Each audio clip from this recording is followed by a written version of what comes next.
Hello students, ये video है 11वें अध्याय वायुमंडल में जल के प्रथम भाग के बारे में। और इस वीडियो में आज हम जानेंगे कि आर्द्रता किसे कहते हैं, यानी ह्यूमिडिटी किसे कहते हैं। साथ ही साथ हम जानेंगे वाष्पीकरण तथा संघनन के बारे में, यानी इवेपोरेशन और कंडेंसेशन किसे कहते हैं। तो चलिए स्टूडेंट्स जानते हैं इसके बारे में। तो सबसे पहले हम जानेंगे आर्द्रता किसे कहते हैं, यानी ह्यूमिडिटी किसे कहते हैं। तो जैसा कि हम लोगों ने 8वें अध्याय जो था वायुमंडल का संगठन तथा संरचना, उसमें हमने पढ़ा था कि वायुमंडल में जो जल वाष्प है वो कितने प्रतिशत में पाए जाते हैं। तो हम यहाँ फिर से देखेंगे कि जल वाष्प जो है वो वायुमंडल के 0 से लेकर 4% तक की भिन्नता में पाए जाते हैं। और इसे हम इस चित्र के द्वारा समझेंगे। यहाँ हम देख सकते हैं जल वाष्प जो है यानी वाटर वेपर, ये हमारे वायुमंडल में पाए जाते हैं 0% से लेकर 4%, यानी ये 0 से 4% तक की भिन्नता में पाए जाते हैं। और इन जलवाष्प का जो है ये बहुत महत्वपूर्ण योगदान होता है। और अगर हम मौसम की परिघटना को देखें तो ये जलवाष्प जो है यानी वाटर वेपर, इनका बहुत महत्वपूर्ण योगदान होता है। तो कैसे होता है इसे हम आगे इस अध्याय में और विस्तार से जानेंगे। तो सबसे पहले हम जानेंगे कि आर्द्रता किसे कहते हैं। तो यहाँ हमने जाना कि जलवाष्प कितने प्रतिशत में पाए जाते हैं हमारे वायुमंडल में, और यही जलवाष्प जो है वो हमारे वायुमंडल में आर्द्रता लाते हैं। यानी हवा में मौजूद जलवाष्प को ही हम आर्द्रता यानी ह्यूमिडिटी कहते हैं। और वायुमंडल में मौजूद जलवाष्प की वास्तविक मात्रा को निरपेक्ष आर्द्रता कहते हैं। यानी ये जो आर्द्रता हमारे वायुमंडल में उपस्थित होते हैं, इनको मापने के लिए हम कुछ मापदंडों का प्रयोग करते हैं। तो ये निरपेक्ष आर्द्रता जो है, जिसे हम एब्सोल्यूट ह्यूमिडिटी भी कहते हैं, ये एक मापदंड है जिसके द्वारा हम वायुमंडल में उपस्थित आर्द्रता यानी जलवाष्प को मापते हैं।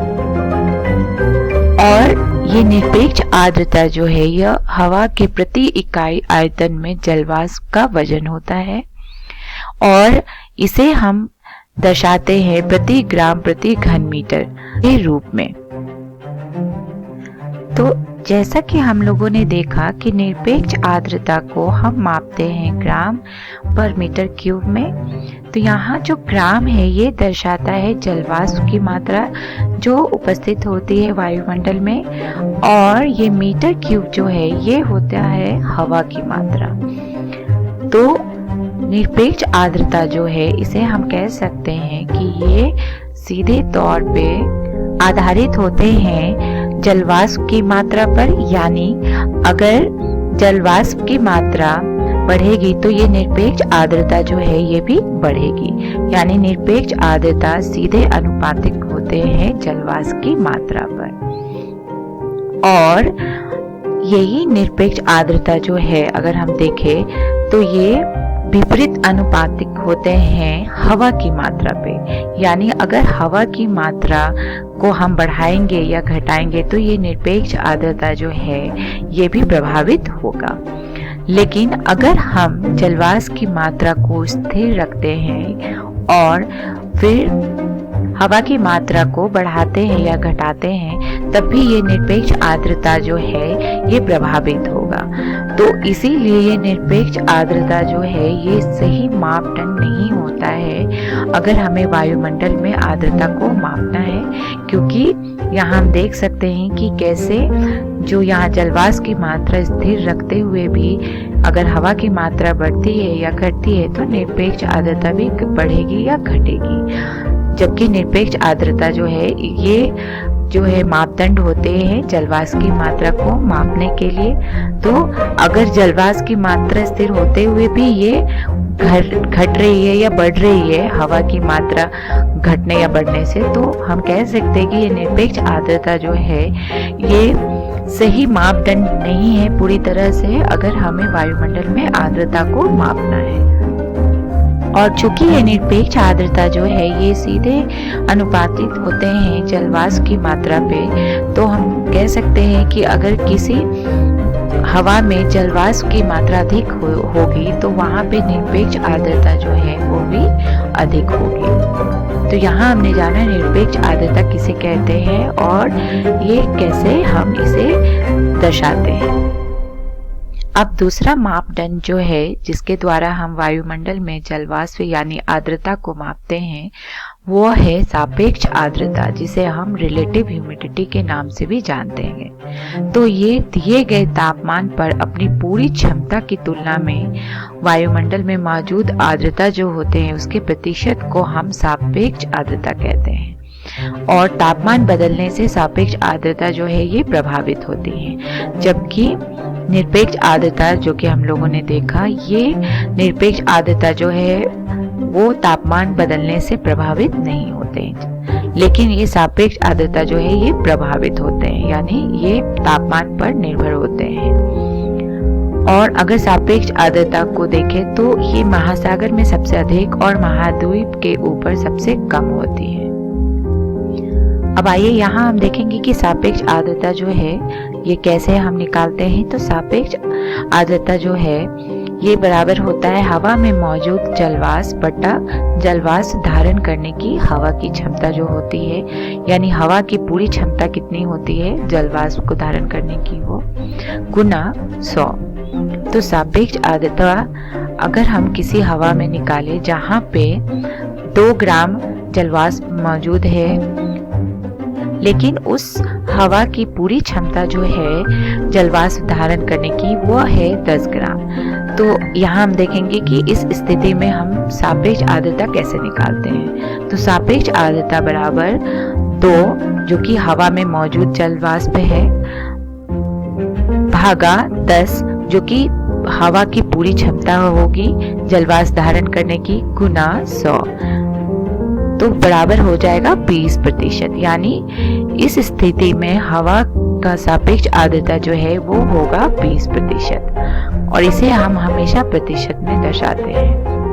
अब यहाँ जो है सापेक्ष आर्द्रता, जैसा कि हम लोगों ने देखा कि ये तापमान पे निर्भर होते हैं, यानी तापमान जो है इन्हें प्रभावित करते हैं। तो ये कैसे प्रभावित करते हैं इसे हम देखेंगे यहाँ। तो जलवाष्प धारण करने की हवा की क्षमता जो है ये अधिक होगी जब तापमान जो है वो अधिक होगा, और जब तापमान कम होगा तब इसी हवा की क्षमता जो होगी जलवाष्प धारण करने की वो कम होगी। तो सापेक्ष आर्द्रता जो है वो तापमान के विपरीत अनुपातिक होता है, यानी अगर तापमान बढ़ेगा तो उस स्थिति में सापेक्ष आर्द्रता जो है वो घटेगा, और अगर तापमान घटेगा तो सापेक्ष आर्द्रता जो है उस स्थिति में हवा का बढ़ेगा।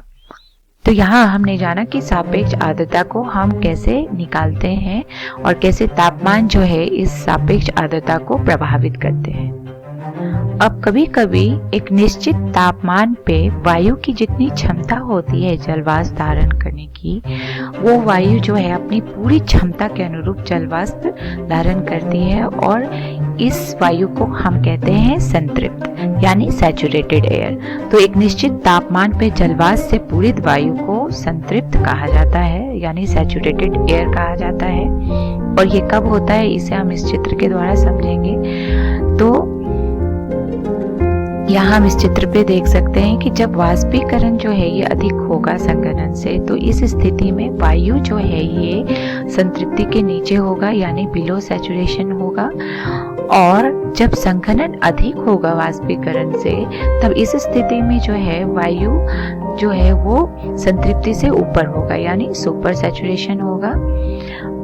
और कभी कभी जो है ये दोनों यानी वाष्पीकरण और संघनन जो ये बराबर होंगे। इस स्थिति में जो है वायु संतृप्त वायु होती है, यानी सैचुरेटेड एयर होती है। और जिस तापमान पर ये वायु संतृप्त होती है उसे हम कहते हैं उष्मांक यानी ड्यू पॉइंट। अब यहाँ हम लोगों ने देखा कि निरपेक्ष आर्द्रता और सापेक्ष आर्द्रता किसे कहते हैं। तो ये दो प्रमुख मापदंड है जिसके द्वारा हम वायुमंडल में उपस्थित जल वाष्प यानी आर्द्रता को मापते हैं। तो यहाँ हम इनके बीच में अंतर को देखेंगे। तो निरपेक्ष आर्द्रता जो है ये वायुमंडल में मौजूद जल वाष्प की वास्तविक मात्रा को मापते हैं, जबकि सापेक्ष आर्द्रता जो है अपनी पूरी क्षमता की तुलना में वायुमंडल में मौजूद आर्द्रता के प्रतिशत को मापते हैं। और निरपेक्ष आर्द्रता जो है ये हमेशा प्रति ग्राम प्रति घन मीटर के रूप में व्यक्त किया जाता है, जबकि सापेक्ष आर्द्रता जो है यह वास्तविक वाष्प दाब और संतृप्त वाष्प दाब के अनुपात में प्रतिशत में व्यक्त किया जाता है, जैसा कि हम लोगों ने देखा। यानी जितना जलवाष्प उपस्थित होता है वायु में भागा जो वायु का पूरा क्षमता होता है जलवाष्प धारण करने का गुना 100। तो इसीलिए ये जो है हमेशा प्रतिशत में दर्शाया जाता है सापेक्ष आर्द्रता। और निरपेक्ष आर्द्रता जो है ये तापमान से पूरी तरह स्वतंत्र होता है, यानी तापमान बढ़ने या घटने से ये निरपेक्ष आर्द्रता जो है ये प्रभावित नहीं होता है, जबकि सापेक्ष आर्द्रता जो है ये विपरीत अनुपातिक होते हैं तापमान के। यानी अगर तापमान बढ़ेगा तो सापेक्ष आर्द्रता घटेगा और अगर तापमान घटेगा तो सापेक्ष आर्द्रता बढ़ेगा। तो ये प्रमुख अंतर थे ये दोनों निरपेक्ष आर्द्रता और सापेक्ष आर्द्रता में। अब हम देखेंगे वाष्पीकरण किसे कहते हैं, यानी इवेपोरेशन किसे कहते हैं। तो वायुमंडल में जलवाष्प की मात्रा जो है वो वाष्पीकरण और संघनन प्रक्रिया के द्वारा कभी घटती है और कभी बढ़ती है। तो जैसा कि हम जानते हैं कि तापमान के बढ़ने से क्या होता है, पृथ्वी की सतह पे जो भी जल उपस्थित होते हैं वो भाप बनकर ऊपर उठने लगते हैं वायुमंडल में। तो इसी प्रक्रिया को हम कहते हैं वाष्पीकरण।